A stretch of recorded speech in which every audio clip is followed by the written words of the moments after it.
بسم اللہ الرحمن الرحیم۔ شروع اللہ کے نام سے جو بڑا مہربان نہایت رحم والا ہے۔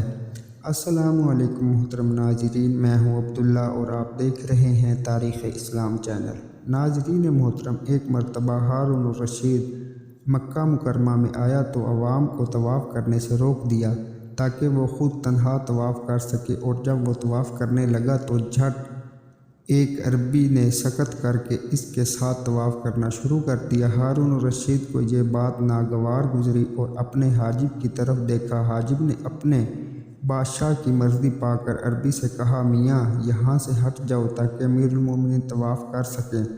عربی نے جواب دیا، خدا کے نزدیک اس مقام میں چھوٹے بڑے، ادنا اعلیٰ، امیر غریب، رعایا سب برابر ہیں۔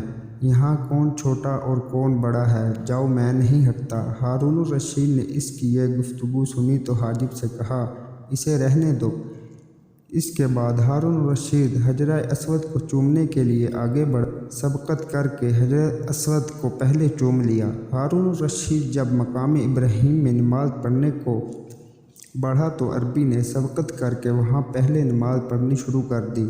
ہارون الرشید جب طواف نماز سے فارغ ہوا تو حجاب کہ اس عربی کو میرے پاس بلاؤ۔ چنانچہ حاجب گیا اور عربی سے کہنے لگا، چلو تمہیں امیر المومنین بلاتے ہیں۔ عربی نے کہا، مجھے ان سے کوئی حاجت نہیں ہے، پھر میں کیوں جاؤں؟ ہاں، اگر انہیں مجھ سے کوئی کام ہے تو وہ خود میرے پاس کیوں نہیں آ جاتے؟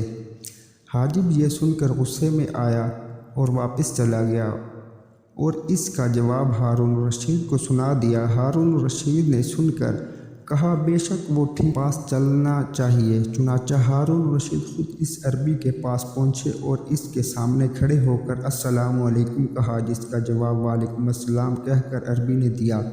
ہارون الرشید نے کہا، کیوں بھائی، اجازت ہے بیٹھ جاؤں؟ عربی نے جواب دیا، یہ گھر نہ آپ کا ہے اور نہ میرا، پھر مجھ سے اجازت کیسی؟ اور میں اجازت دینے والا کون؟ یہاں ہم سب برابر ہیں، آپ چاہیں تو بیٹھ جائیں، چاہے تو واپس چلے جائیں۔ ہارون الرشید اس قسم کی جرأت آمیز گفتگو سن کر حیران رہ گیا۔ اسے گمان تک نہ تھا ایسی گفتگو بھی کوئی اس سے کر سکتا ہے۔ پھر وہ عربی کے پہلو میں بیٹھ گیا اور کہنے لگا، میاں عربی، میں تم سے تمہارے فرض کے متعلق پوچھتا ہوں، کیا تم مجھے بتا سکو گے؟ اگر تم اپنے فرض پر روشنی ڈال سکو تو میں تمہارا قائل ہو جاؤں گا۔ عربی نے جواب دیا، آپ کا یہ معلم بن کر ہے یا متعلم؟ ہارون الرشید نے کہا، متعلم بن کر۔ عربی نے کہا، تو پھر طالب علموں کی طرح سامنے بیٹھ جاؤ اور پھر پوچھو۔ چنانچہ ہارون الرشید مؤدبانہ طریقے سے سامنے بیٹھ گیا اور پھر فرض کے متعلق پوچھا۔ عربی نے جواب دیا کہ 1 فرض بتاؤں یا 5 فرض، 17 فرض بتاؤں یا 34 بتاؤں یا 94، 40 میں سے 1 فرض بیان کروں یا عمر بھر میں 1 فرض کا؟ یہ تفصیل سن کر ہارون الرشید طنزاً ہنس کر کہا، میں نے تو تم سے 1 فرض کا پوچھا ہے اور تم دنیا بھر کا حساب لے بیٹھے ہو۔ عربی نے کہا، ہارون، اگر دین میں حساب نہ ہوتا تو قیامت کے روز خالق مخلوق سے کبھی حساب نہ لیتا۔ خدا کا ارشاد یاد نہیں؟ ہارون الرشید نے جب یہ سنا کہ عربی نے اس کا نام لے کر اسے مخاطب کیا اور اسے امیر المومنین نہیں کہا تو غصے میں آ گیا، اور جب غصہ سرد ہوا تو کہنے لگا، قسم با خدا، اگر تم میرے سوال کا جواب نہ دیا تو میں تجھے صفا اور مروہ کی پہاڑیوں کے درمیان مروا دوں گا۔ حاجب نے کہا، امیر المومنین جانے دیجیے، اس حرم شریف کے طفیل اس کی جان بخشی فرما دیجیے۔ عربی نے یہ سن کر کھلکھلا کر خوب ہنسا۔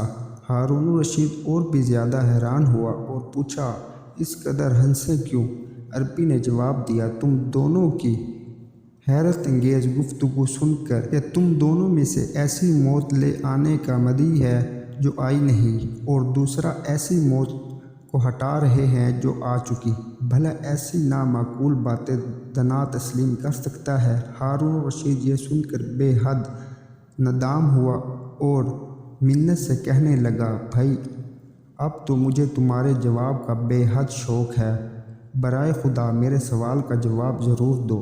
عربی نے کہا، تو لو سنو، تمہارا سوال اس فرض کا کہ مجھ پر بہت سے فرض ہیں میں نے تم سے ایک فرض کہا تھا، وہ تو دین اسلام ہے، اور جو 5 فرض کہے تھے وہ 5 نمازیں ہیں۔ جو 17 فرض ہیں وہ دن رات کی 17 رکھتے ہیں، اور جو 34 فرض ہیں دن رات کے سجدے ہیں، اور جو 94 فرض ہیں وہ ان سب رکعات کی تکبیرات ہیں، اور جو میں نے 40 میں سے ایک کہا تھا وہ 40 دینار میں سے 1 دینار کی زکوٰۃ ہے، اور ساری عمر میں ایک فرض وہ حج ہے۔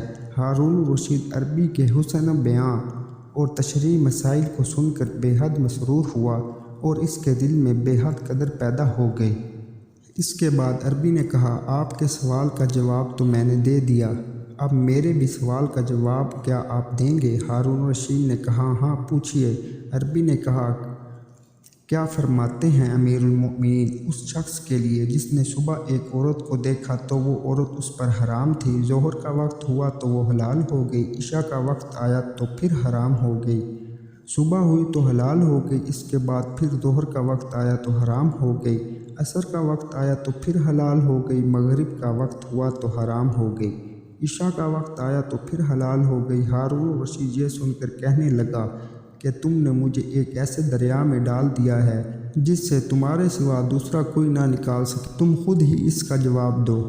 عربی نے کہا، امیر المؤمنین آپ تو بہت بڑے صاحب اختیار حاکم ہیں، میرے ایک معمولی سے مسئلے کے سامنے عاجز کیوں آ گئے؟ ہارون الرشید نے کہا، واقعہ یہ ہے کہ حق تعالیٰ تمہارا علم مجھ سے بلند کیا ہے، میری درخواست ہے کہ اس حرم شریف کی خاطر تم ہی جواب دو۔ عربی نے کہا، بہت اچھا، تو سنیں۔ وہ ایک ایسا صبح کسی دوسرے کی لونڈی کو دیکھا جو اس پر حرام تھی، ظہر کا وقت آیا تو وہ لونڈی اس نے خرید لی، اب وہ اس پر حلال ہو گئی، عصر کے اسے آزاد کر دیا تو وہ پھر اس پر حرام ہو گئی، مغرب کے وقت اس نے اسے نکاح کر لیا تو پھر حلال ہو گئی، عشاء کے وقت اس نے طلاق دے دی تو وہ پھر حرام ہو گئی، صبح اس نے رجوع کر لیا تو پھر حلال ہو گئی، ظہر کا وقت آیا تو وہ شخص مرتد ہو گیا، وہ پھر اس پر حرام ہو گئی، عصر کے وقت وہ شخص پھر مسلمان ہو گیا تو اس کی عورت پھر اس پر حلال ہو گئی، مغرب کے وقت وہ عورت مرتد ہو گئی، پھر وہ حرام ہو گئی، عشاء کا وقت آیا تو پھر وہ مسلمان ہو گئی، لہذا پھر حلال ہو گئی۔ ہارون الرشید یہ تفصیل سن کر حیران رہ گیا اور اس عربی کو 10,000 دینار دینے کا حکم دیا۔ جب یہ دینار عربی کو پیش کیے گئے تو اس نے کہا، یہ ان کے اہل کو دے دو، مجھے ضرورت نہیں۔ ہارون الرشید نے کہا، کیا میں تمہارے نام کوئی جاگیر کر دوں جو عمر بھر تمہارے لیے کافی ہو؟ عربی نے کہا، جس نے تمہارے نام ملک کر رکھا ہے وہ میرے نام بھی کوئی جاگیر کر دے گا، تمہارے واسطے کی ضرورت نہیں۔ ہارون الرشید وہاں سے لوٹا اور اس عربی کے متعلق دریافت کیا تو لوگوں نے بتایا کہ یہ حضرت امام جعفر صادق رضی اللہ تعالیٰ عنہ کے صاحبزادے امام موسیٰ رضا ہیں، جنہوں نے زاہدانہ زندگی اختیار فرما رکھی ہے۔ ہارون الرشید یہ حقیقت سن کر الٹے پاؤں دوڑا اور حضرت امام موسیٰ رضا بن جعفر بن محمد بن علی بن ابی طالب رضی اللہ تعالیٰ عنہ کی پیشانی ماشاء اللہ